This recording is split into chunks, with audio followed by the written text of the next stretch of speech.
Let's jump to the next story, the escalation in this. Check this out. This was huge breaking news yesterday. Lee Zeldin, a Republican from New York, someone tried to stab him. And they're saying it was an alleged stabbing. And I'm like, there's a picture of the guy holding, I don't know what it's called, but it's got 2 blades on it in his hand as he's like going, and then Zeldin's holding his arm back. You watch the video first. The guy didn't run full speed and jump up. He casually gets up, walks up to him and goes like this, and then gets his arm grabbed. Almost like he didn't really want to do it, but I'm not going to say that. He went for it and got taken, pulled down, thrown down. This dude got released immediately.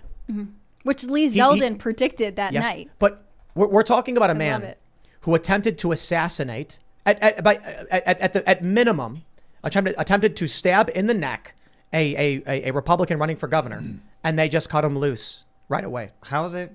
I thought that only happens in the UK. That's New York state law. It's interesting because Lee Zeldin, one of his major platforms running, he's challenging Kathy Hochul, is that the crime laws in New York are terrible and that they don't keep people safe who need to be kept safe. So it's just irony of irony that he was like, I can tell you, he said this at 1:30 in the morning, like, under New York state law, this man will be released. And he was completely right because he knows the law. They charged him with attempted second-degree assault. You jump on stage to a sitting member of Congress, when a sitting member of Congress is there with a blade in your hand and go for his neck, and that's it? I've heard some arguments that he was actually reaching for the microphone and that the blade. It's not with a knife. Because the governor, Zeldin, said that he said "you're done" to him before he came at him. Maybe he was going to try and grab the microphone. Well, why does he have a weapon in his hand? See, if you're approaching a guy with a weapon, it doesn't make any sense. Attempted murder. I've heard other people say, well, those are like self-defense keychains. They're not that serious. But it's like, why would we sell them to women for self-defense? That's what they are. If you're attacked at night, they want you to be able to hit your attacker and have more force. I mean, it's a very strange thing to do, and it is even stranger to me that he's just on the street. Do you have a picture of the blade? Yep. Yeah, let me see if I can pull it up on Twitter. This is wild. I'm not going to provide a defense for a guy who jumped on stage holding a blade and going after a sitting member of Congress. And telling him he's done. That allegedly, I don't know. Yeah, so it's like...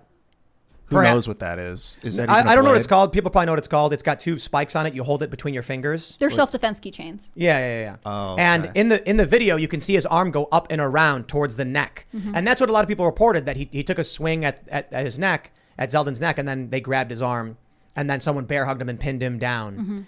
You jump on stage wielding a weapon saying you're done, and then move your arm around with the blade in it. Like, dude, come on. Is there a video of the attack? I guess we'll call it an attack. There are some floating along. Yeah, online. you can't see that much, but you can look it up. It's a little far away, but you can see him reach for it. I just think, regardless, this is here's what I think of this guy. I did some digging into his background and his family and stuff, trying to find out what I could about him.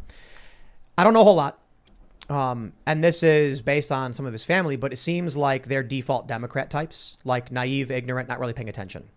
My personal assumption is that this guy is probably a dude who watches MSNBC and CNN. Here's the rhetoric. Here's what Hochul says about Zeldin being a big lie, Trump, insurrectionist type. And so he's like, I better do something about this. It's like, so he goes out there thinking he's going to stop this guy. Radicalization. This is what I wrote about in the Newsweek article about January 6th. The reason Raskin included me out of context in his video is to drive escalation. So already we have had people I work with, people who work for me, and people I know say they saw, like, the reason that the Newsweek article came to be is because I got hit up by Newsweek, and they said the moment we saw you in that clip, we knew it was like something's not right here, and they're like, do you want to write about this? And there were a bunch of people who hit me up and said, like, my family saw that, and they were like, whoa, that's the guy you watch, and they had to explain to them that it was fake, that they're lying about this. But it's radicalizing people. Well, this is the point I made earlier. If you remember when we started with Bannon, it's like, this worries me because your country is being radicalized against itself. And the 2 sides are being encouraged to see each other as enemies. You talk about it in warlike terms. It's a war. We have to destroy them. And this is what you end up with, people going on stage trying to stab politicians. Although I tell you, there are people on the right who are certainly saying stuff about like the Tree of Liberty and things like that. The people on the left are... You have the establishment left, which is the Democratic. They're the ones calling for conflict. They're the ones saying, like, arrest them, shut them down, take away their votes. And then you have the leftists, the socialists, who they've always wanted a revolution anyway. So they're like, bring it on. Then you have the more fringe elements of the right side that are saying Tree of Liberty and crazy stuff like that. But then when you look at the prominent right and middle, which is unified, it's totally opposed to all the conflict and violence.